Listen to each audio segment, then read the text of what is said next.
স্বাস্থ্য সেবাই রাষ্ট্র সেবা, এই আদর্শকে সামনে রেখে প্রতি বছর গ্রাম বাংলার বিভিন্ন প্রান্তে ঘুরে ঘুরে আমি অন্তত কয়েকশো মেডিকেল ক্যাম্প করেছি।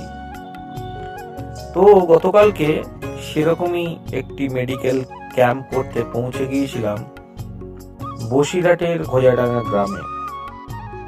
মেডিকেল ক্যাম্পে যাওয়ার জন্য বিএসএফ এর চেকপোস্টকে অতিক্রম করতে হয়েছিল। সেখানে বিএসএফ কোম্পানি কমান্ডারের সঙ্গে একটা সৌজন্য সাক্ষাৎকারও করলাম।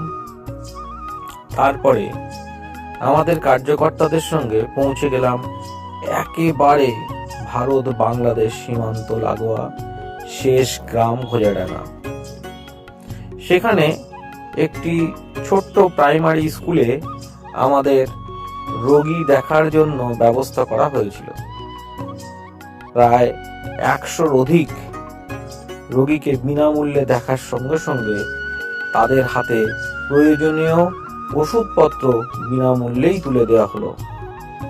আবার কিছু অসহায় দুস্থ মানুষ যাদের হাতে আমরা তুলে দিয়েছিলাম শীতবস্ত্র, তারা প্রাণ ভরে আমাদেরকে আশীর্বাদ করলো।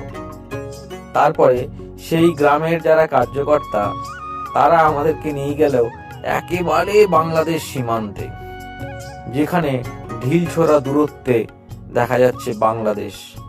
সেখানকার মানুষজন আর ওপারের মানুষজনদের সঙ্গে হাত নেড়ে আমরা এপার থেকে আলাপ বিনিময়ও করেছিলাম।